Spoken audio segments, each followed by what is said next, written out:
Hi and welcome to our channel. If you enjoy our content, don't forget to hit the like button and subscribe. Sit back, relax, and enjoy the show.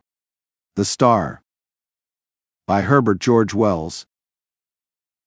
It was on the first day of the new year that the announcement was made, almost simultaneously from 3 observatories, that the motion of the planet Neptune, the outermost of all the planets that wheeled about the sun, had become erratic.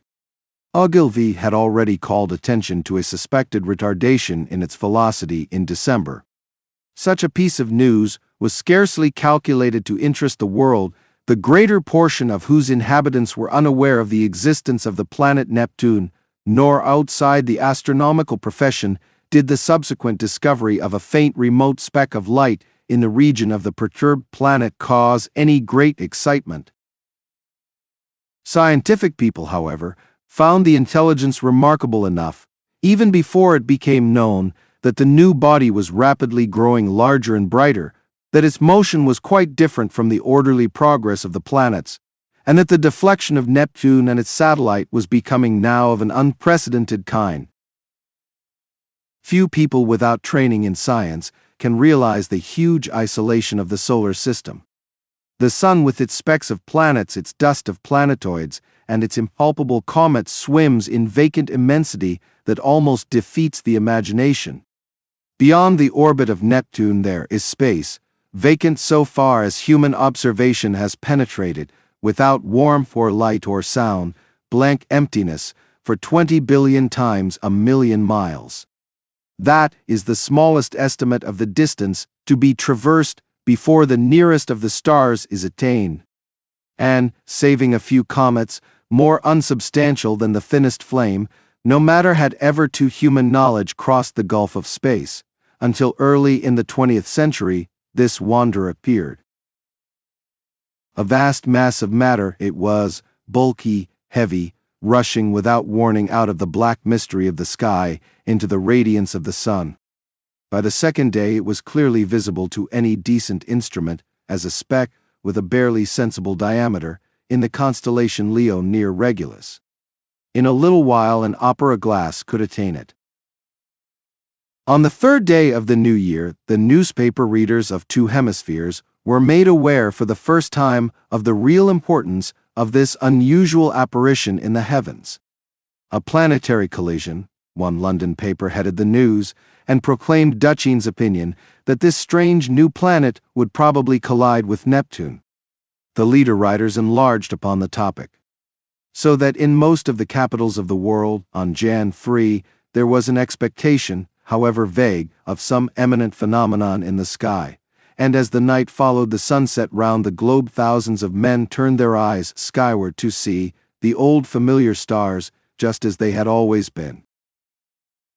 Until it was dawn in London and Pollux setting, and the stars overhead grown pale. The winter's dawn it was, a sickly filtering accumulation of daylight, and a light of gas and candles shone yellow in the windows to show where people were astir. But the yawning policeman saw the thing, the busy crowds in the market stopped to gape, workmen going to their work betimes, milkmen, the drivers of news carts, dissipation going home jaded and pale, homeless wanderers, sentinels on their beats, and in the country, laborers trudging afield, poachers slinking home, all over the dusky, quickening country it would be seen, and out at sea by seamen watching for the day, a great white star, come suddenly into the westward sky. Brighter it was than any star in our skies, brighter than the evening star at its brightest. It still glowed out white and large, no mere twinkling spot of light, but a small round clear shining disk, an hour after the day had come. And where science has not reached, men stared and feared, telling one another of the wars and pestilences that are foreshadowed by these fiery signs in the heavens. Sturdy Boers, dusky Hottentots, Gold Coast Negroes, Frenchmen, Spaniards, Portuguese, stood in the glow of the sunrise, watching the setting of this strange new star. And in 100 observatories there had been suppressed excitement, rising almost to shouting pitch as the 2 remote bodies had rushed together. There had been a hurrying to and fro to gather photographic apparatus and spectroscope, to gather this appliance and that, to record the novel astonishing sight, the destruction of a world, for it was a world, a sister planet of our Earth, far greater than our Earth indeed, that had so suddenly flashed into flaming death. Neptune it was, which had been struck fairly and squarely by the planet from outer space, and the heat of concussion had incontinently turned two solid globes into one vast mass of incandescence. Round the world that day, 2 hours before the dawn, went the pallid great white star, fading only as it sank westward and the sun mounted above it. Everywhere man marveled at it, but of all those who saw it none could have marveled more than those sailors, habitual watchers of the stars, who far away at sea had heard nothing of its advent and saw it now rise like a pygmy moon and climb zenithward and hang overhead and sink westward with the passing of the night. And when next it rose over Europe, everywhere were crowds of watchers on hilly slopes, on house roofs, in open spaces, staring eastward, waiting for the rising of the new star. It rose with a white glow in front, like the glare of a white fire, and those who had seen it come into existence the night before cried out at the sight of it. "It is larger," they cried. "It is brighter." And indeed the moon, a quarter full and sinking in the west, was in its apparent size beyond comparison, but scarcely in all its breadth had it as much brightness now as the little circle of the strange new star. "It is brighter," cried the people clustering in the streets. But in the dim observatories the watchers held their breath and peered at one another. "It is nearer," they said. "Nearer."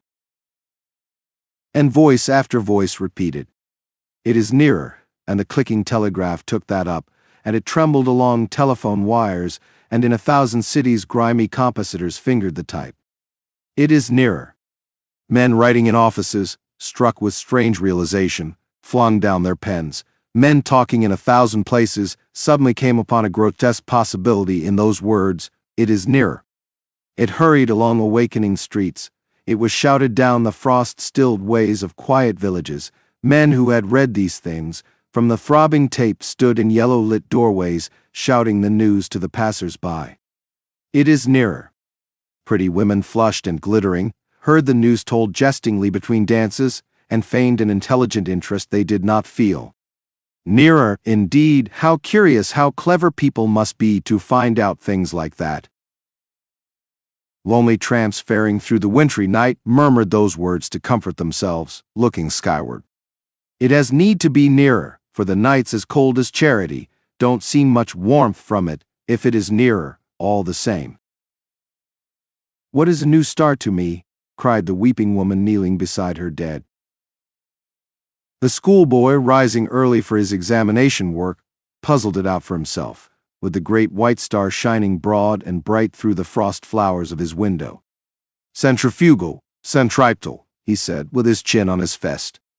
"Stop a planet in its flight, rob it of its centrifugal force, what then? Centripetal has it, and down it falls into the sun, and this. Do we come in the way, I wonder?" The light of that day went the way of its brethren, and with the later watches of the frosty darkness rose the strange star again, and it was now so bright that the waxing moon seemed but a pale yellow ghost of itself, rising huge in the sunset hour. In a South African city, a great man had married, and the streets were alight to welcome his return with his bride. "Even the skies have illuminated," said the flatterer. Under Capricorn, 2 Negro lovers, daring the wild beasts and evil spirits, for love of one another, crouched together in a canebrake where the fireflies hovered. "That is our star," they whispered, and felt strangely comforted by the sweet brilliance of its light. The master mathematician sat in his private room and pushed the papers from him. His calculations were already finished. In a small white vial, there still remained a little of the drug that had kept him awake and active for 4 long nights. Each day, serene, explicit, patient as ever, he had given his lecture to his students, and then had come back at once to his momentous calculation. His face was grave, a little drawn, and hectic from his drugged activity. For some time he seemed lost in thought. Then he went to the window, and the blind went up with a click. Halfway up the sky, over the clustering roofs, chimneys, and steeples of the city, hung the star. He looked at it as one might look into the eye of a brave enemy.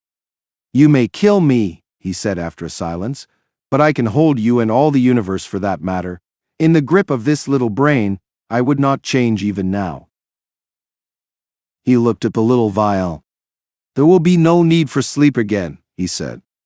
The next day at noon, punctual to the minute, he entered his lecture theater, put his hat on the end of the table, as his habit was, and carefully selected a large piece of chalk. It was a joke among his students that he could not lecture without that piece of chalk to fumble in his fingers, and once he had been stricken to impotence by their hiding his supply. He came and looked under his gray eyebrows at the rising tiers of young fresh faces, and spoke with his accustomed studied commonness of phrasing. "Circumstances have arisen, circumstances beyond my control," he said and paused, "which will debar me from completing the course I had designed. It would seem, gentlemen, if I may put the thing clearly and briefly, that man has lived in vain." The students glanced at one another. Had they heard aright? Mad. Raised eyebrows and grinning lips there were, but one or two faces remained intent upon his calm gray fringed face. "It will be interesting," he was saying, "to devote this morning to an exposition, so far as I can make it clear to you, of the calculations that have led me to this conclusion. Let us assume." He turned toward the blackboard, meditating on a diagram in the way that was usual to him. "What was that about lived in vain?" whispered one student to another. "Listen," said the other, nodding toward the lecturer. And presently they began to understand. That night the star rose later, for its proper eastward motion had carried it some way across Leo toward Virgo, and its brightness was so great that the sky became a luminous blue as it rose, and every star and planet was hidden, save only Jupiter near the zenith, Capella, Aldebaran, Sirius, and the pointers of the Bear. It was white and beautiful. In many parts of the world that night, a pallid halo encircled it about. It was perceptibly larger. In the clear refractive sky of the tropics, it seemed as if it were nearly a quarter of the size of the moon. The frost was still on the ground in England, but the world was as brightly lit as if it were midsummer moonlight. One could see to read quite ordinary print by that cold clear light, and in the cities the lamps burnt yellow and wan. And everywhere the world was awake that night, and throughout Christendom a summer murmur hung in the keen air over the countryside like the buzzing of the bees in the heather, and this murmurous tumult grew to a clangor in the cities. It was the tolling of the bells in a million belfry towers and steeples, summoning the people to sleep no more, to sin no more, but to gather in their churches and pray. And overhead, growing larger and brighter, as the earth rolled on its way and the night passed, rose the dazzling star. And the streets and houses were alight in all the cities, the shipyards glared, and whatever roads led to high country were lit and crowded all night long. And in all the seas about the civilized lands, ships with throbbing engines, and ships with bellying sails, crowded with men and living creatures, were standing out to the ocean and the north.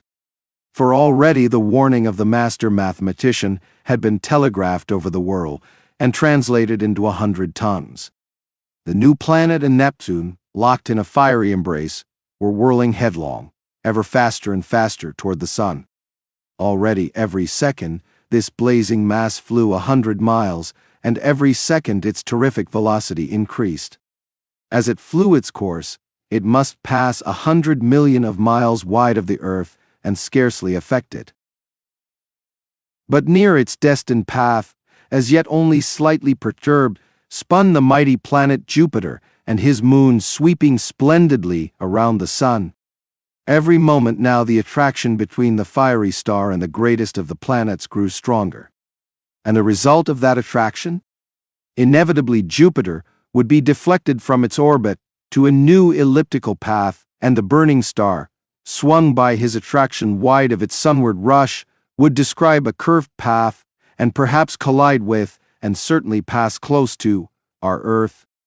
Earthquakes, volcanic outbreaks, cyclones, sea waves, floods, and a steady rise in temperature to I know not what limit, so prophesied the master mathematician. And overhead, to carry out his words, lonely and cold and livid, blazed the star of the coming doom. To many who stared at it that night until their eyes ached, it seemed that it was visibly approaching. And that night, too, the weather changed, and the frost that had gripped all Central Europe and France and England softened towards a thaw. But you must not imagine, because I have spoken of people praying through the night and people going aboard ships and people fleeing towards mountainous country, that the whole world was already in a terror because of the star. As a matter of fact, use and want still ruled the world, and save for the talk of idle moments and the splendor of the night, 9 human beings out of 10 were still busy at their common occupations. In all the cities the shops, save one here and there, opened and closed at their proper hours, the doctor and the undertaker plied their trades, and workers gathered in the factories, soldiers drilled, scholars studied, lovers sought one another, thieves lurked and fled, politicians planned their schemes. The presses of the newspapers roared through the nights, and many a priest of this church, and that would not open his holy building to further what he considered a foolish panic. The newspapers insisted on the lesson of the year 1000, for then too people had anticipated the end. The star was no star, mere gas, a comet, and were it a star it could not possibly strike the earth. There was no precedent for such a thing. Common sense was sturdy everywhere, scornful, jesting, a little inclined to persecute the obdurate fearful. That night at 7:15 by Greenwich time, the star would be at its nearest to Jupiter. Then the world would see the turn things would take. The master mathematician's grim warnings were treated by many as so much mere elaborate self-advertisement. Common sense at last, a little heated by argument, signified its unalterable convictions by going to bed. So, too, barbarism and savagery, already tired of the novelty, went about their nightly business, and save for a howling dog here and there the beast world left the star unheeded. And yet, when at last the watchers in the European states saw their star rise, an hour later, it is true, but no larger than it had been the night before, there were still plenty awake to laugh at the master mathematician, to take the danger as if it had passed. But hereafter the laughter ceased. The star grew, it grew with a terrible steadiness hour after hour, a little larger each hour, a little nearer the midnight zenith, and brighter, until it had turned night into day. Had it come straight to the earth instead of in a curved path, had it lost no velocity to Jupiter, it must have leaped the intervening gulf in a day, but as it was it took 5 days altogether to come by our planet. The next night it had become a third the size of the moon before it set to English eyes, and the thaw was assured. It rose over America nearly the size of the moon, but blinding white to look at and hot, and a breath of hot wind blew now with its rising and gathering strength, and in Virginia and Brazil and down the St. Lawrence Valley it shone intermittently through a driving reek of thunder clouds, flickering violet lightning and hail unprecedented. In Manitoba were a thaw and devastating floods. And upon the mountains of the earth, the snow and ice began to melt that night, and all the rivers coming out of high country flowed thick and turbid, and soon, in their upper reaches, with swirling trees and the bodies of beasts and men. They rose steadily in the ghostly brilliance, and came trickling over their banks at last, behind the flying population of their valleys. And along the coast of Argentina, and up the South Atlantic tides, were higher than they had ever been in the memory of man, and the storms drove the waters in many cases scores of miles inland, drowning whole cities. And so great grew the heat during the night that the rising of the sun was like the coming of a shadow. The earthquakes began and grew until all down America from the Arctic Circle to Cape Horn hillsides were sliding, fissures were opening, and houses and walls crumbling to destruction. China was lit glowing white, but over Japan and Java and all the islands of Eastern Asia, the great star was a ball of dull red fire because of the steam and smoke and ashes the volcanoes were spouting forth to salute its coming. Above were the lava, hot gases, and ash, and below the seething floods, and the whole earth swayed and rumbled with the earthquake shocks. Soon the immemorial snows of Tibet and the Himalayas were melting and pouring down by 10 million deepening, converging channels upon the plains of Burma and Hindustan. The tangled summits of the Indian jungles were aflame in 1,000 places, and below the hurrying waters around the stems were dark objects that struggled feebly and reflected the blood-red tongues of fire. And in an ungovernable confusion, a multitude of men and women fled down the broad riverways to that one last hope of men, the open sea. Larger grew the star, and larger, hotter, and brighter, with a terrible swiftness now. The tropical ocean had lost its phosphorescence, and the whirling steam rose in ghostly wreaths from the black waves that plunged incessantly, speckled with storm-tossed ships. And then came a wonder. It seemed to those who in Europe watched for the rising of the star that the world must have ceased its rotation.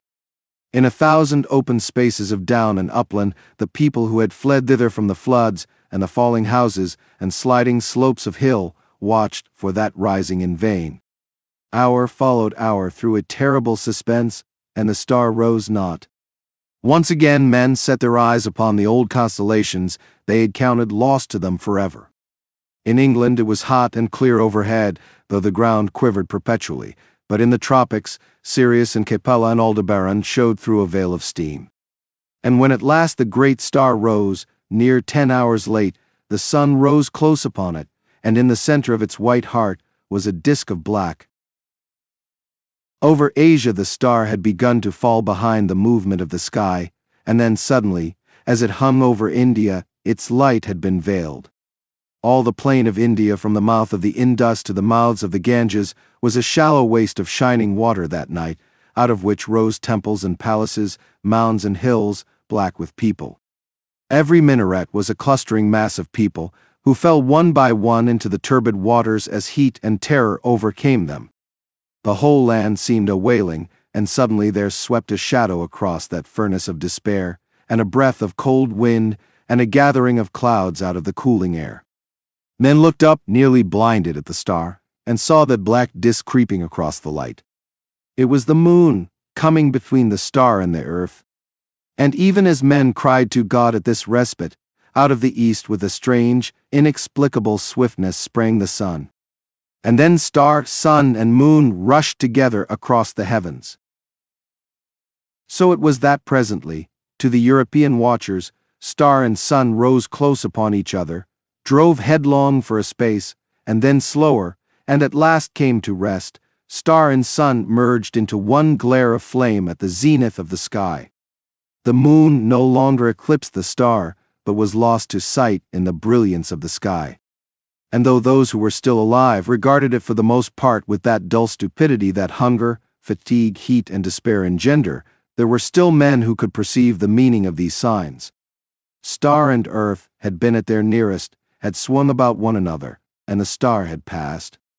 Already it was receding, swifter and swifter, in the last stage of its headlong journey downward into the sun. And then the clouds gathered, blotting out the vision of the sky. The thunder and lightning wove a garment around the world. All over the earth was such a downpour of rain as men had never seen before, and where the volcanoes flared red against the cloud canopy there descended torrents of mud. Everywhere the waters were pouring off the land, leaving mud-stilted ruins, and the earth littered like a storm-worn beach with all that had floated, and the dead bodies of the men and brutes, its children. For days the water streamed off the land, sweeping away soil and trees and houses in the way, piling huge dikes, and scooping out titanic gullies over the countryside. Those were the days of darkness that followed the star and the heat. All through them, and for many weeks and months, the earthquakes continued. But the star had passed, and men, hunger-driven and gathering courage only slowly, might creep back to their ruined cities, buried granaries, and sodden fields. Such few ships that had escaped the storms of that time came stunned and shattered, sounding their way cautiously through the new marks and shoals of once familiar ports. And as the storm subsided, men perceived that everywhere the days were hotter than of yore, and the sun larger, and the moon, shrunk to a third of its size, took now 80 days between its new and new. But of the new brotherhood that grew presently among men, of the saving of laws and machines, of the strange change that at Iceland and Greenland, the shores of Baffin's Bay, so that the sailors coming there presently found them green and gracious, and could scarce believe their eyes, this story does not tell. Nor of the movement of mankind, now that the earth was hotter, northward and southward, towards the poles of the earth. It concerns itself only with the coming and the passing of the star. The Martian astronomers, for there are astronomers on Mars, although they are different beings from men, were naturally profoundly interested by these things. They saw them from their own standpoint, of course.